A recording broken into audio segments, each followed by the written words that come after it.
అణుబాంబులు తయారు చేయడానికి సంబంధించి ఇక ఇరాన్కి ఇప్పట్లో అసాధ్యం అన్నటువంటిది ఇజ్రాయెల్ కొట్టిన దెబ్బది నిపుణులు చెప్తున్నటువంటి మాట. ఇరాన్ అణు కేంద్రాలను తీవ్రంగా దెబ్బతీసామని ఇజ్రాయెల్ చెప్తుంది. నిజంగా అదే జరిగి ఉంటే ఇరాన్ అణు కార్యక్రమానికి శరాఘాతమైనది. మళ్ళీ అణుశుద్ధిని మొదలు పెట్టాలంటే నెలలు సంవత్సరాలు ఆలస్యంగా వచ్చని నిపుణులు అంచనా వేస్తున్నారు.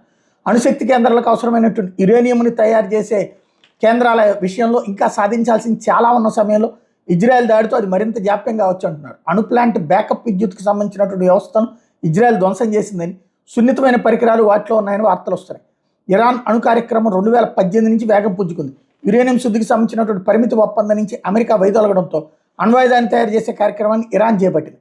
తాను శాంతియుతంగానే ఈ కార్యక్రమాన్ని చేపట్టానని ఇరాన్ చెబుతూ వస్తున్న అంతర్జాతీయ అణుశక్తి సంస్థ పలుమార్లు ఆ దేశాన్ని హెచ్చరించింది.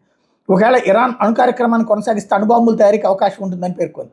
అణు ఇంధన శుద్ధి ప్లాంట్పై ఇజ్రాయెల్ దాడి వల్ల రేడియోధార్మికత ప్రమాదం పెద్దగా లేదని అణు పరిశీలకులు చెప్తున్నారు. ప్రస్తుతానికైతే భూగర్భంలోని ప్లాంట్కి ఎటువంటి నష్టం జరగలేదని ఐఏఏ చెప్తోంది. 5% శుద్ధి చేసిన 10,000 సెంట్రిఫ్యూజులు ఇరాన్ వద్ద ఉన్నాయని తెలిపింది. అయితే విద్యుత్ సరఫరా వ్యవస్థను ధ్వంసం చేయడం వల్ల సెంట్రిఫ్యూజులు దెబ్బతింటాయని వెల్లడించింది. నతాంజ్ అణు కేంద్రాన్ని పేల్చేయడం వల్ల ఒకవేళ రేడియోధార్మికత వెలువడితే ఆ ప్రాంతం వరకే ప్రభావం ఉంటుందని నిపుణులు చెప్తున్నారు.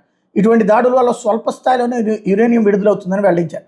ఇరాన్ అణు కార్యక్రమాన్ని ఇజ్రాయెల్ దెబ్బతీసిందనడంలో సందేహం లేదని ఇరాన్ అణు కార్యక్రమ వ్యవహారాల నిపుణుడు ఫాబియన్ హింజ్ స్పష్టం చేశారు. ఈ దాడి వల్ల ఇరాన్ అణు కార్యక్రమం ఏడాది పాటు వాయిదా పడుతుందని అణ్వాయుధ నిపుణుడు డేవిడ్ ఆల్బ్రైట్ అభిప్రాయపడ్డారు.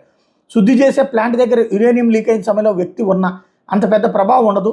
దానికంటే ట్రాన్స్ అట్లాంటిక్ విమానాల్లో ఎక్కువసార్లు తిరిగిన వ్యక్తిపై రేడియేషన్ ప్రభావం అధికంగా ఉంటుందని నిపుణులు అంటున్నారు. యురేనియం కంటే శుద్ధిలో వాడే ఫ్లోరైడ్ వల్ల లీక్ అయిన సమయంలో అధిక ప్రమాదం ఉంటుందని అంటున్నారు. శుద్ధి సమయంలో యురేనియంతో ఫ్లోరైడ్ కలిసి యురేనియం హెక్సాఫ్లోరైడ్ అనే గ్యాస్గా మారుతుంది. ఇది అత్యంత అస్థిరంగా ఉంటుంది. వేగంగా తినేయడంతో పాటు చర్మాన్ని కాలిపోయేలా చేస్తుంది. ఇరాన్కి 2 యురేనియం శుద్ధి కేంద్రాలు ఉన్నాయి. మరో కేంద్రం నిర్మిస్తున్నాను గత బుధవారం ఆ దేశం ప్రకటించింది. ఇజ్రాయెల్ గురువారం పురాతనమైన నతాంజ్ అణుశుద్ధి కేంద్రం మీద దాడులు చేసింది. దీనికి యాంటీ ఎయిర్ క్రాఫ్ట్ బ్యాటరీలు, ఫెన్సింగ్, పారామిలిటరీ బలగాల భద్రత ఉంది. ఈ కేంద్రం 60% శుద్ధి చేసిన యురేనియం ఉందని నివేదికలు చెప్తున్నాయి. దాన్ని ఇజ్రాయెల్ ధ్వంసం చేసింది. టెహ్రాన్కి 100 కిలోమీటర్ల దూరంలో ఉన్నటువంటి ఫోర్డో పర్వతాల్లో ఉన్న అణు కేంద్రంలో 60% శుద్ధి చేసిన యురేనియం ఉంది. దీన్ని 90% శుద్ధి చేస్తే అణ్వాయుధాల్లో వాడటానికి అవకాశం ఉంది. ఇరాన్ వార్తా సంస్థ కథనం ప్రకారం ఫోర్డో కేంద్రానికి ఎటువంటి నష్టం జరగలేదు. అయితే దాని ప్రవేశ మార్గాన్ని ఇజ్రాయెల్ ధ్వంసం చేసింది. ఈ కేంద్రాన్ని ధ్వంసం చేయాలంటే భూమి బద్దలయ్యే స్థాయిలో బాంబులు వినియోగించి పర్వతాలను పేల్చాల్సి ఉంటుంది. ఈ శక్తి ఒక్క అమెరికాకే ఉంది.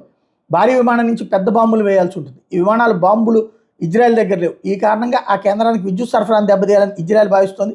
దానివల్ల సెంట్రిఫ్యూజులు దెబ్బతింటాయి అనేది ఆ దేశం ఆలోచనగా ఉందన్నటువంటిది నిపుణులు చెప్తున్నమాట.